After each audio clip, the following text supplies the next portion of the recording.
आज के इस क्लास में जानेंगे आगम का अर्थ, मीनिंग ऑफ रेवेन्यू। ठीक है। अब देखो, रेवेन्यू को हम इनकम के नाम से भी जानते हैं, रेवेन्यू को हम इनकम भी कहते हैं। इनकम मतलब क्या होता है? आय होता है। ठीक। और इसको और सिंपल शब्दों में तोड़े तो इसका मतलब क्या हो गया? कमाई हो गया।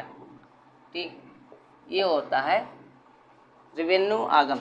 अब देखो, किसी भी फर्म द्वारा वस्तुओं के विक्रय से, ठीक है, वस्तुओं के विक्रय से जो आय प्राप्त होती है उसे क्या कहते हैं? आगम कहते हैं। मतलब क्या होता है कि जब फर्म के द्वारा कोई भी वस्तु बेची जाती है अर्थात उसका विक्रय किया जाता है तो उससे जो भी आमदनी होती है उसे क्या कहते हैं?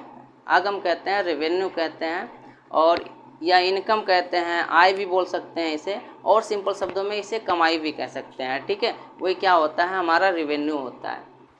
देखो, अब देखो आगम के प्रकार की बात करते हैं, टाइप ऑफ रेवेन्यू। देखो, रेवेन्यू जो है 3 प्रकार के होते हैं। पहला हो जाएगा कुल आगम, टोटल रेवेन्यू। दूसरा हो जाएगा औसत आगम, एवरेज रेवेन्यू। और तीसरा हो जाएगा सीमांत आगम, मार्जिनल रेवेन्यू। अब देखो, कुल आगम या टोटल रेवेन्यू क्या होता है? तो किसी फर्म का कुल आगम जो है वस्तु की एक इकाई, ठीक है, वस्तु की एक इकाई की कीमत तथा टोटल बिक्री, टोटल सेल जितना हुआ, ठीक है, उसके इकाइयों से क्या करते हैं?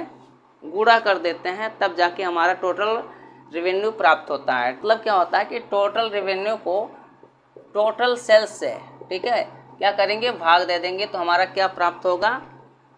एवरेज रेवेन्यू प्राप्त होगा। ठीक है। और तीसरा नंबर हो जाएगा सीमांत आगम, मार्जिनल रेवेन्यू।